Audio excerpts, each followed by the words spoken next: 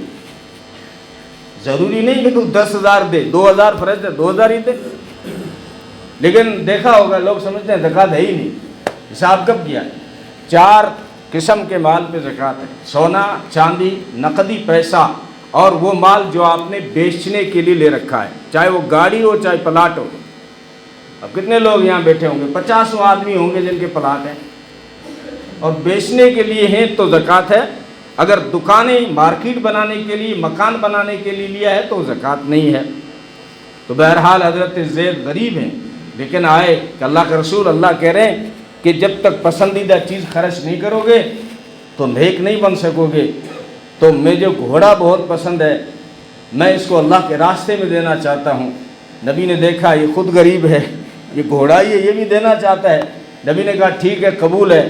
نبی نے وہاں سے لیا، اس کے بیٹے اسامہ کو دے دیا، گھر سے باہر بھی نہیں گیا اور اس کا خرچہ بھی ہو گیا، اس کی جو مراد تھی وہ پوری ہو گئی۔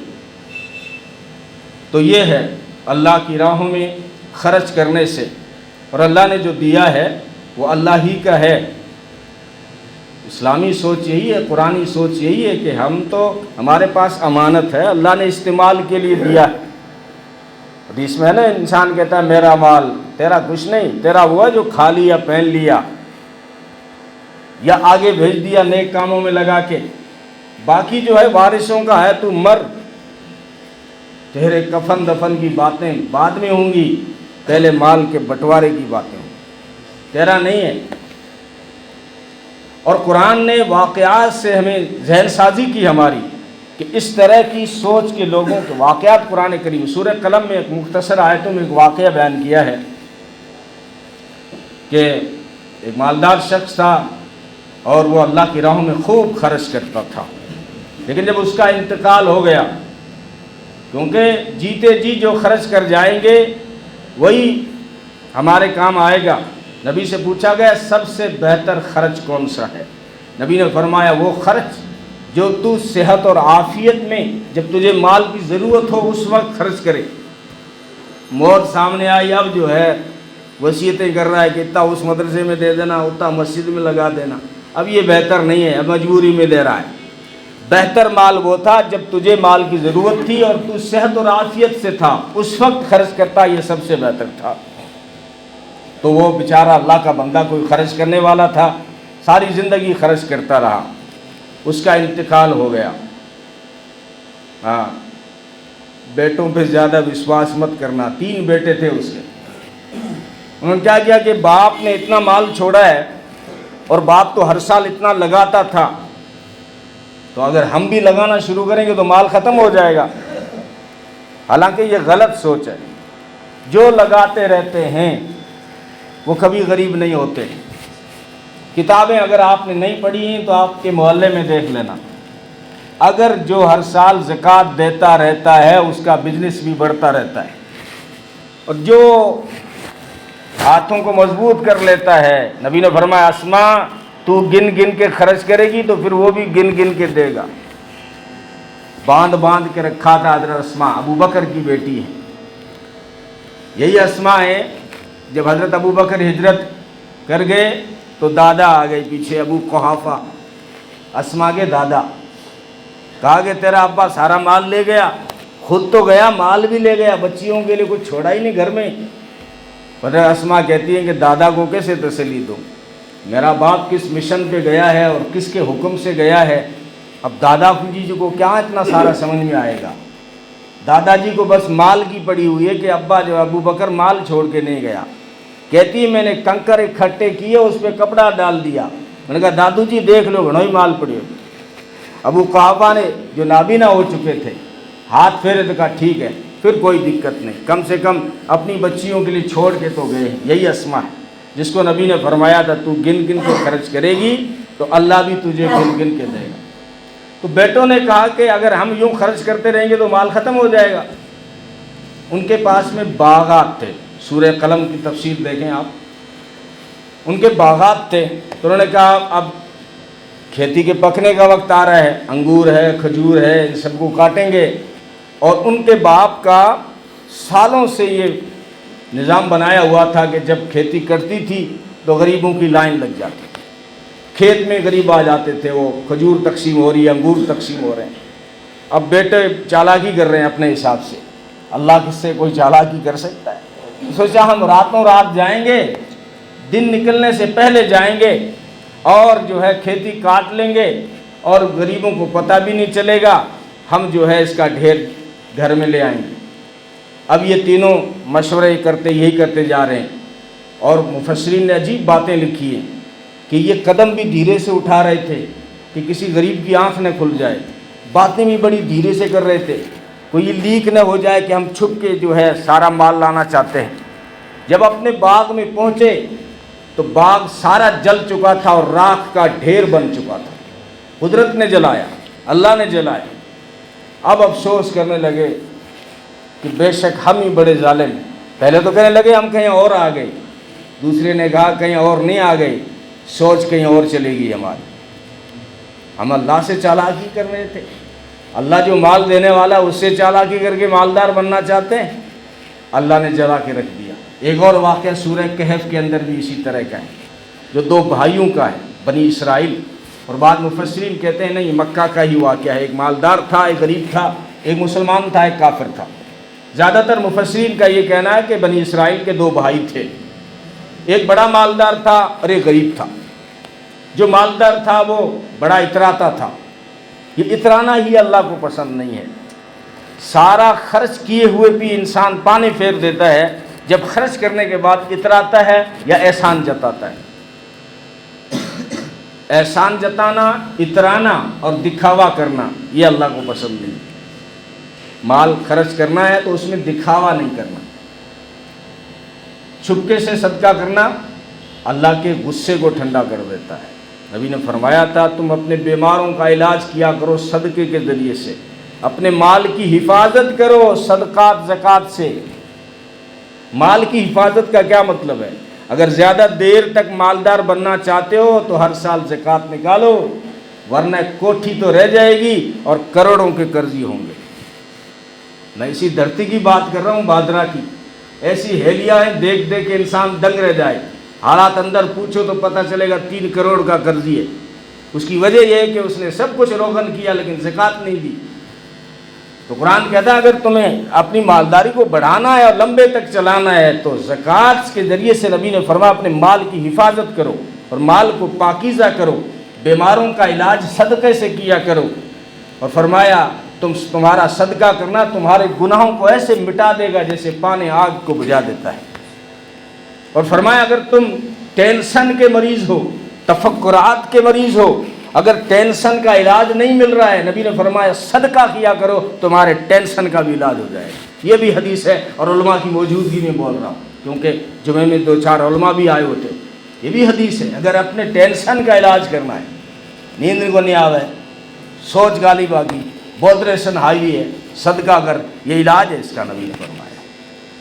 تو وہ جو مالدار تھا وہ اپنے غریب بھائی کو کہنے لگا یار دیکھ میرے باغ دکھا کے آؤں، کیا مجھے اللہ نے نوازا ہے، اور اللہ مجھے راضی ہے تبھی تو نوازا ہے نا۔ کسی عالم نے کہا لوگ بڑے چالاک ہیں، آدھی آیت لکھتے ہیں اپنے گھر پہ، ھذا من فضل ربی، آگے نہیں بتاتے اللہ نے آزمائش کے لیے دیا ہے۔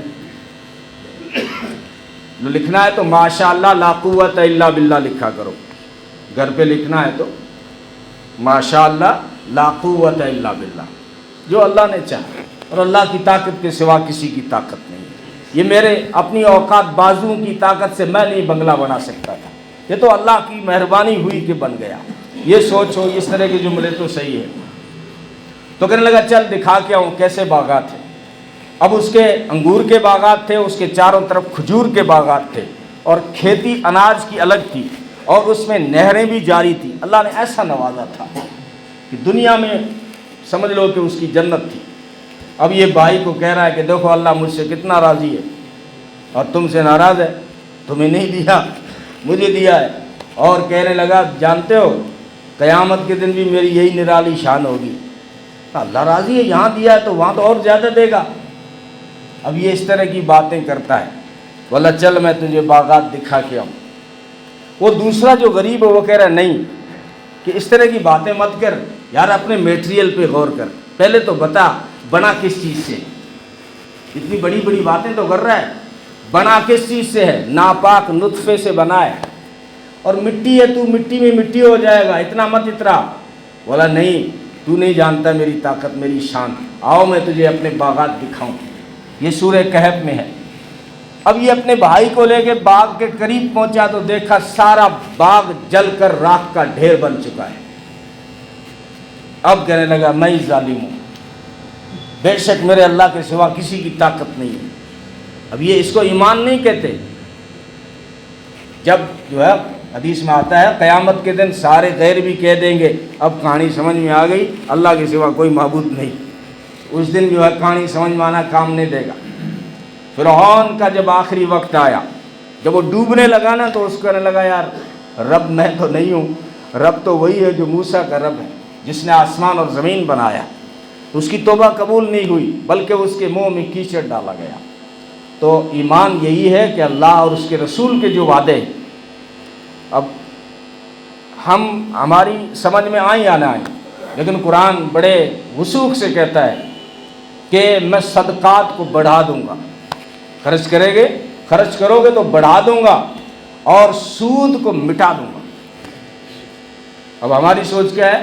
سود سے کاروبار میں ترقی ہوگی، بزنس میں ترقی ہوگی، لیکن قرآن کا کہنا یہ ہے کہ سود کو میں مٹا کے رہوں گا۔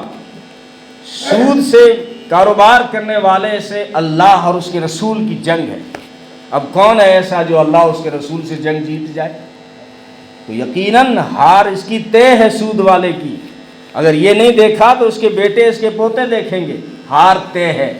اور جو صدقات دیتا ہے اس کی کامیابی بھی طے ہے، چاہے اس کے بیٹے دیکھیں چاہے پوتے دیکھیں۔ یہ ہے قرآن کے وعدے جو ہم سے لینا چاہتا ہے، اور ہمیں ہماری ایک ذہن سازی کرنا چاہتا ہے کہ اللہ تم سے جو مانگ رہا ہے وہ لینے کے لیے نہیں مانگ رہا، وہ دینے کے لیے مانگ رہا ہے۔ اگر یہ بات سمجھ میں آ جائے تو ہمارے لیے خرچ کرنا آسان ہوگا۔ ہم کیا سمجھتے ہیں جیب سے جا رہا ہے، کم ہو رہا ہے۔ قرآن ہماری ذہن سازی کرتا ہے نہیں، تو دے، 10 روپے دے، 20 روپے دے، عادت بنا اپنی، اتنا آئے گا گن نہیں پائے گا۔ یضاعف کہا ہے نا قرآن نے، بڑھا کے دوں گا تجھے۔ اور صحابہ کو یہ بات اچھی طرح سمجھ میں آ گئی تھی جب صرف کال آئی تبوک کے موقع پہ مسجد نبوی کے آنگن میں کہ آج ضرورت پڑی ہے مسلمانوں تمہارے مال کی، لگاؤ اللہ کے نام پہ۔ کس طرح لگایا؟ 300 اونٹ بھر کے لائے حضرت عثمان غنی، سامان سے لاد کر لائے۔ مولانا ابوالکلام آزاد نے لکھا ہے 900 اونٹ بھر کے لائے۔ عبد الرحمن بن عوف 4000 لائے، سونا بھی لائے۔ اور حضرت عمر تو کہہ رہے تھے ابو بکر آگے نہیں بڑھنے دیتے نا، آج موقع ہے، میرے پاس مال بھی زیادہ ہے، میں آج اتنا خرچ کروں گا کہ ابو بکر سے زیادہ خرچ کروں گا۔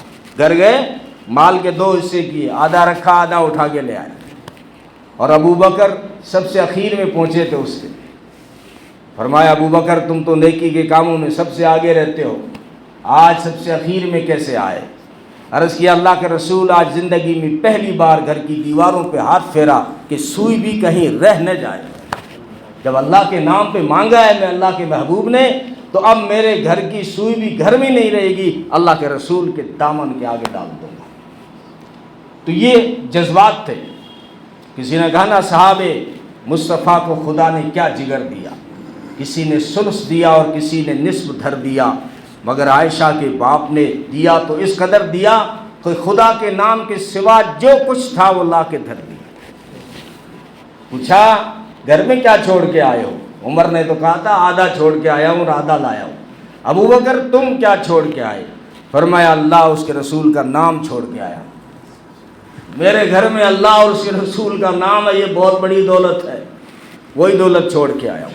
تو یہ ان کی یہ ذہن سازی بنی ہوئی تھی۔ غریب سے غریب آدمی جب اعلان ہوا نا، جن کے پاس مال نہیں تھا، تو صحابہ کہتے ہیں ہم نے رات کو جا کے مزدوری کی تاکہ صبح ہم بھی خرچ کر سکیں۔ رات بھر یہودیوں کے پانوں سے کنویں نکال کر ان کے باغوں کو پانی دیتے رہے، اور صبح جو انہوں نے تھوڑی بہت کھجوریں پکڑائی، ہم نے جا کے جو ہے مسجد نبوی کے آنگن میں جو مال کا ڈھیر تھا اس میں ڈال دیا۔ تو یہ انفاق فی سبیل اللہ۔ الانفاق فی سبیل اللہ میں بہت تفصیل ہے، لیکن زکوٰۃ کا جو مسئلہ ہے یہ فرض ہے، یاد رکھیں۔ جہاں نہ قرآن میں نماز کا ذکر ہے اسی جگہ زکوٰۃ کا ہے۔ اسلام کے بنیادی ارکان میں سے زکوٰۃ بھی ہے، 5 ستونوں میں سے زکوٰۃ ہے۔ اس لیے زکوٰۃ کی طرف سے غفلت ہوتی ہے ہم مسلمانوں میں، ہر جگہ بہت کم ہیں زکوٰۃ دینے والے۔ اس لیے یہ اللہ کا حکم سمجھ کے کہ اپنے مال کا حساب کر لیں، بہت آسان ہے۔ آپ کے پاس سونا کتنا ہے، چاندی کتنی ہے، نقدی کتنا ہے، جمع کر لیں۔ 3 لاکھ روپے ہو گئے سب۔ اب دیکھیں کہ قرضہ ہے کسی کا، اگر 50,000 کسی کا قرضہ ہے تو وہ نکال دیں۔ اب 2.5 لاکھ بچے، اس کی زکوٰۃ دے دیں۔ اب یہ زکوٰۃ دینا مال کی حفاظت بھی کرے گا اور اس کی ترقی بھی کرے گا، ورنہ کیا ہوگا کہ ہم نے جو 2.5% دیا ہے وہ سارے مال میں انفیکشن پیدا کرے گا، رہے گا یہ بھی نہیں۔ چاہے ڈاکٹر لے جائے، کوئی کورٹ والے لے جائیں، کوئی بھی لے جائے، ہاں زکوٰۃ کے نام پہ 20 روپے جو نہیں خرچ کرتا نا، وہ بیوی کے کہنے پہ 20,000 والا سوٹ لائے گا، رہے گا نہیں مال۔ یہ چاہے ڈاکٹر لے جائے، چاہے بیوی کے اشاروں پہ خرچ ہو، چاہے ڈی جے کے پیچھے ناچے، چاہے کہیں کورٹ میں لگ جائے، رہے گا نہیں، برباد بھی کرے گا، دوسرے مال میں انفیکشن پیدا کرے گا۔ اس لیے اپنے مال کی حفاظت کے لیے زکوٰۃ اور صدقات کو خوش دلی کے ساتھ ادا کیا کریں۔ رمضان میں اپنے رشتہ داروں میں ترتیب یہ ہے، نبی نے ایک حدیث یاد آئی، فرمایا خرچ کرنے کی ترتیب یہ ہے، سب سے پہلے اپنے اوپر خرچ کرو، اور پھر دیکھو تمہارے رشتہ داروں میں، پھر دیکھو تمہارے پڑوس میں، اور پھر جہاں چاہو وہاں خرچ کر لو۔ اس لیے اپنے رشتہ دار میں اگر کوئی غریب ہے، چاہے وہ بھائی ہو چاہے بہن ہو، یاد رکھنا زکوٰۃ دو کو نہیں دے سکتے، اوپر کے رشتے کو اور نیچے کے رشتے کو نہیں دے سکتے، باپ کو نہیں دے سکتے، دادا کو نہیں دے سکتے، پردادا کو نہیں دے سکتے، نانا کو نہیں دے سکتے، نانی کو نہیں دے سکتے، اوپر کے رشتوں کو نہیں دے سکتے اور نیچے کے رشتوں کو بھی نہیں دے سکتے، بیٹے کو نہیں دے سکتے، بیوی کو نہیں دے سکتے، پوتے کو نہیں دے سکتے، نواسے کو نواسی کو نہیں دے سکتے، سائڈ کے رشتوں کو دے سکتے ہیں، سگے بھائی کو دے سکتے ہیں، سگی بہن کو دے سکتے ہیں، خالہ کو دے سکتے ہیں، پھوپھی کو دے سکتے ہیں، چچا زاد بھائی کو دے سکتے ہیں، ماموں زاد بھائی کو دے سکتے ہیں، کوئی غریب ہے، کوئی بیوہ ہے، کوئی یتیم ہے، اپنے زکوٰۃ کے مال سے، اور زکوٰۃ کہنا بھی ضروری نہیں ہے، رشتہ داروں یہ کہو عید آ رہی ہے تو ہم آپ کو نہیں سنبھالیں گے اور کون سنبھالے گا، گفٹ سمجھ لے یار، لیکن دل میں نیت کر رہے نا زکوٰۃ کی، کیونکہ نیت کا تعلق زبان سے نہیں ہے، نیت کا تعلق دل سے ہے، تو آپ جو ہے اس کو برا بھی نہیں لگے گا اور آپ کی زکوٰۃ بھی ادا ہو جائے گی۔ اور پھر اس مہینے میں چونکہ مدارس والے خاص کر امید لگا کے دیکھو 11 مہینے پڑھاتے رہتے ہیں، ایک مہینہ انہوں نے چھٹیاں کی ہیں، اس میں عبادتیں بھی کرتے ہیں، لیکن مدرسے کی وصولیابی کے لیے ان کی کوشش ہوتی ہے کہ سال بھر کا خرچہ ہم وصول کر لیں تاکہ 11 مہینے لوگوں کے بچوں کی تعلیم پہ لگائیں۔ اس لیے یہ بھی ہمارے محسن جو مدارس والے آتے ہیں ان کو بھی خوش دلی کے ساتھ میں اور جو ہے اپنا ایک حق سمجھ کے، یہ تو ان کا احسان ہے کہ ہمارے پاس آتے ہیں، ورنہ قیامت کے قریب وہ وقت آئے گا کہ تو زکوٰۃ لے کے پھرتا نظر آئے گا، چوراہوں پہ زکوٰۃ لینے والا کوئی نہیں ملے گا۔ یہ تو ان کا احسان ہے کہ ہمارے محسن ہیں، ڈبل محسن ہیں، ایک تو ہے کہ ہمارے بچوں کو پڑھاتے ہیں اور دوسرا یہ ہے کہ ہمارے پاس آ گئے۔ ہونا یہ چاہیے تھا کہ ہم یہاں سے جاتے، جتنے بھی بڑے بڑے مدرسے ہیں ان کے اندر جاتے، اپنی زکوٰۃ دے کے آتے، لیکن یہ ہمارے پاس آئے تو یہ بھی جو ہمارے لیے آسان ہو گیا۔ اللہ تعالی ہم سب کو عمل کی توفیق عطا فرمائے۔